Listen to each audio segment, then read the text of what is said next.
Hello and welcome back to Key Comic Universe. Today I'm going to be talking about how to save money when buying comics. I'm going to be going over a bunch of different ways. I have a ton of different ways that you can save money and make comic collecting more affordable. But before I get into it, please like, comment, and subscribe. If you're not already subscribed, I would highly recommend it. Plus, you'll get updates, notifications, all that type of stuff when I upload new videos.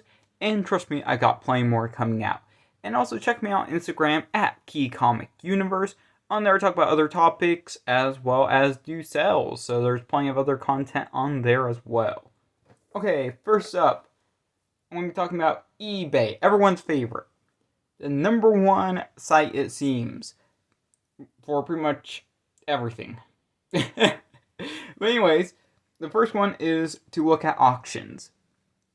Off of auctions, you can get really lucky on books because sometimes people either forget about auction, don't want to bid super high, or just other reasons. Maybe there aren't as many people interested in that book, or there could be a huge price disparity for what a book sells for on auction versus buy it now or versus current listings. So always be checking your auctions.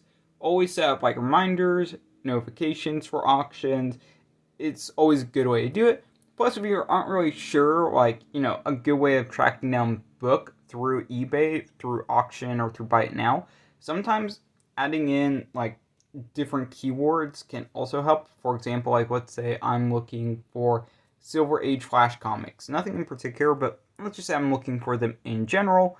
And in the past, you've just been looking up individual issue numbers. Sometimes a good way to find them is looking up Silver Age Flash lot or Flash comic lot, stuff like that. Next is to make offers. There's tons of buy it nows out there, and typically buy it nows, they're usually asking top dollar or pretty much the maximum of what you're going to pay. So if there's a make offer option, always go with that option. Just see if you can put an offer and get the book at a lower price. Typically what I like to do, because I want to be fair to the seller as well, is I typically start off with an offer of 20% off the original price or 80% of what they're asking. This is because I don't want lowballing one, I don't want ripping one off, and I want to just make a fair offer. And usually people will take offers at 80 to 90% if there's an option for that. If you're out there lowballing people I'm going to offer you 10% of your asking price, you're probably not going to get that many people who are interested or who are going to reply to you, accept your offer, and some of them might even not even accept future offers from you because they're like, hey, this person just lowballing. Next is check new and lowest listings. So if you go onto eBay, you can sort what comes up. Typically best match comes up first, but best match, sometimes they'll show you a super overpriced book or only sponsored books. Go with lowest first or newest listings, because sometimes you can get really lucky on those brand new listings because sometimes people will upload something for super cheap. Let me give you an example. I have the book on me. I don't think I have it close to me, but this older Batman comic came up for sale. Typically sells at about $40. It's a super minor book from the Silver Age. But anyways, I'm going to upload it for $10 buy it now. I was able to get that book for 75% off of price. I should have had that book prepared. But anyways, I was able to get a super sweet deal because it was a brand new listing and I was the first one on it. And also lowest listings, this will give you an idea of where the bottom starts at for where people are asking. And if it's a book that's uncommon or a book where there's a set price and there's one price lower than the rest, you might be able to catch a deal that way. And then finally for eBay, patience. Not every single book is going to be available every single second of every single day. And sometimes a book will only be available at a high price that day. Now, if you wait around a week, a month, who knows how long, but eventually you're going to be able to find that book for a lower price. I've had tons of luck with that. For example, that's how I got my Flash 139. I got super lucky on this book. I paid a super low price for a fixer copy. This copy I've had work done on, and sure, that costs a bit of money, but in the long run, I was paying way less for this book than what it's going for now or what similar grade copies sell for. So it's all about patience. Prices don't usually change overnight unless it's a spec book, and even then, spec does cool down, and a lot of the time you're able to still get a good deal on the books you're searching for. Okay, next I'm going to be talking about online web stores. I'm not talking about like social media or anything like that. I'm just going to talk about online web stores. Always be checking different websites. When you only use eBay and you only use like one website for everything, you're not finding the best deals. You can go to different websites. Just look up like comic book stores online, and you'll have tons of search results. And you can just go through each one and find the best price for a book. I've had a lot of luck with this in the past. For example, that's how I picked up all three of these. I have not paid more than $10 for a copy of the second appearance of Reverse Flash because I've used different websites and I've been able to search down the book through different means than eBay, because on eBay, this book, as far as I'm aware, is bare minimum by now like $40+ for a decent low grade copy.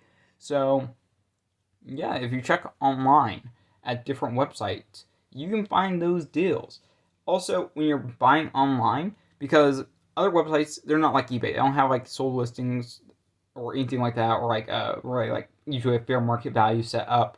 So, most of the time, what I do is I reference sold listings through eBay, or I reference sold listings through Heritage, and so forth. I look around and I see, well, am I paying less? Am I paying a reasonable price?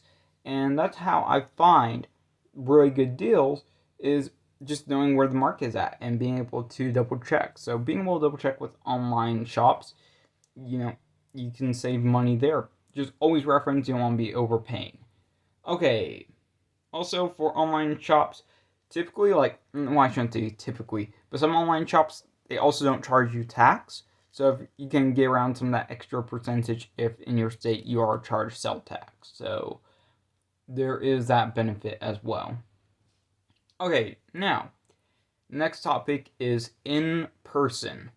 So in person, this means like your local comic shop, Comic-Con, and so forth.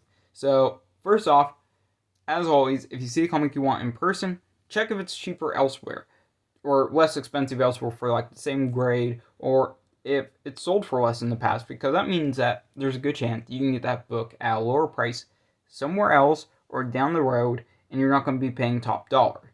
So just always be willing to check online at or before you buy, just to make sure that you're getting the best deal.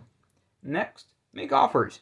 A lot of in-person, I won't say comic book stores as much, but definitely at Comic-Con, people are looking to do sales, and making fair offers is an amazing way to get a book at a fair price. Next, bulk deals. And this more applies to Comic-Cons, but if you're at Comic-Con and the person has discounts set up, or if the person has a lot of inventory and you're able to make a bulk deal, then go for it. It's never bad to be able to get some discount by putting together a big stack of books and be like, hey, what can you do for these? Because, hey, you could end up with a discount. Okay, and next, for at comic book stores, there are events where, like a comic book store's anniversary sale, maybe a holiday sale, you're able to get those books at cheaper prices there, because typically they'll discount the books, or there's additional ways to get books at lower prices. So those events are a good way to get books at a lower price. For example, like LCSs might have books for 20% off on like a holiday sale. So that is a good way to save some money there. And now final topic, final part is Instagram and other social media websites. There's Facebook Marketplace, there's Instagram. People have figured out ways to sell books pretty much everywhere. So first up is trades and combo deals. So what I mean by trades is when you trade one book for another book at agreed upon value. So, that way you're not spending money on the book, and all you're really paying is shipping. So you're able to get the book you want and get rid of some of the books you don't want. Super nice. Both people are typically happy as long as everything's good. And yeah, trades are good. Now, my one thing about doing trades though, make sure you're doing it with a trusted person, like a person who has good feedback, who isn't known for scamming, and also make sure the person, if possible, has references, because hey, you're doing a trade. There's a lot less oversight. It's not like where you're buying something where you can get your money back. Trades, basically, you're getting very little protection if things go wrong. So make sure you're using someone reputable. And also make sure that you're reputable or are known to be, because sometimes people won't do trades with people who don't have like history or a strong background in comics, because there's a lot of risks there. So just be aware of that. My idea is, before you start doing trades though, like if you don't really have like a background or anything, I would try to do some sales first, or try to become a part of the comic book community and become an active member. And that way people can put more faith in you. Buy other people's comics, get good feedback that way. So yeah, that would be my recommendation. Next is what is combos. And what I mean by combos is when you do a mix of trade and cash. So it can go both ways. Either you're getting a trade and you're getting a little bit of cash on top, or the other person is doing a trade and getting a little bit of cash on top. Either way, both people are saving money either way, and you're also still doing trades, so you're still able to exchange books. This will save you money as well, so you're not spending as much, and you're doing a trade. So really all you're doing is just covering shipping again, plus if there's even cash on top, or the other person could cover your shipping. Just however it ends up working out. Next is on like these social media sites, is typically people price their stuff a lot better than on eBay from my experience. Like I would say 90% people use sold listings or use a fair market value where the book makes sense to sell at. And also off of Instagram, Facebook, wherever, you're not paying all the extra taxes, fees, etc. that you'd be paying off of eBay and other sites. All that stuff basically gets ignored, and it's better for the seller and the buyer likewise. So the seller doesn't have to worry about eBay's exorbitant fees, if I'm saying that word right. Exorbitant words are hard, but anyways, and then for the buyer, you don't have to pay tax. You're probably going to get lower shipping rates. You're probably going to get a better price on the book. So either way, both parties are typically saving a bit more money, and you're typically going to have a bit of a better deal than off of eBay or other places. Now, I'm not saying eBay is bad to use. I have gotten great deals off of eBay. There are plenty of amazing online web stores. I might one day make a video about all the great websites that I've used and why I still use them. And yeah, also, in-person's always good. Love in-person events, LCSs. You have the book up close to you so you can see it better. But anyways, these are just a bunch of ways that you can save money. And let's see what else. Anything else to say about this topic? Not really. So please like, comment, and subscribe. If you're not already subscribed, I would highly recommend it. If I missed something in this video, please let me know. I'd love to make corrections in the comments if I got anything inaccurate. And finally, check me out on Instagram. That's where all my sales, all my other comic book content goes down at, where I talk about a bunch of other topics and likewise and stuff and things. And yeah, I'll see you guys on the next video. Peace.